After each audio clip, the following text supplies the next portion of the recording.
Get your free copy of the complete tutorial at www.teachucomp.com/free.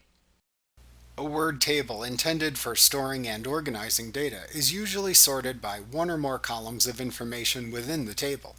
You can sort word tables both alphabetically and numerically in either ascending, meaning A to Z or 1 to 9, or descending, meaning Z to A or 9 to 1 order. To sort a table in Word, click into the table to sort. Then click the Sort button that appears within the Data button group on the table's Layout Contextual tab in the ribbon to open the Sort dialog box. You use this dialog box to sort the table information.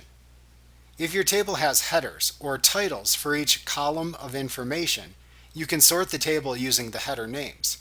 However, to do this, you must select the Header Row option in the My List Has section at the bottom of this dialog box to show the field names in the Sort By drop-down menu. Then select the name of the field by which to sort the data from the Sort By drop-down.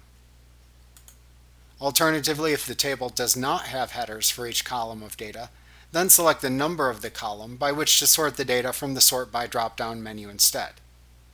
Next, select the type of data contained in the column from the Type and Using drop-down menus.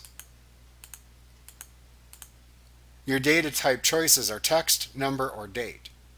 Next, select in which order to sort the column's data, ascending or descending.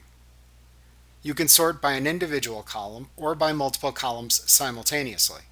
To sort by multiple columns, simply repeat the same process you just completed for the Then By sections. Use the Then By drop-down instead of the Sort By drop-down for each. You can sort a table by up to 3 columns. After deciding how to sort the table, then click the OK button to perform the sort.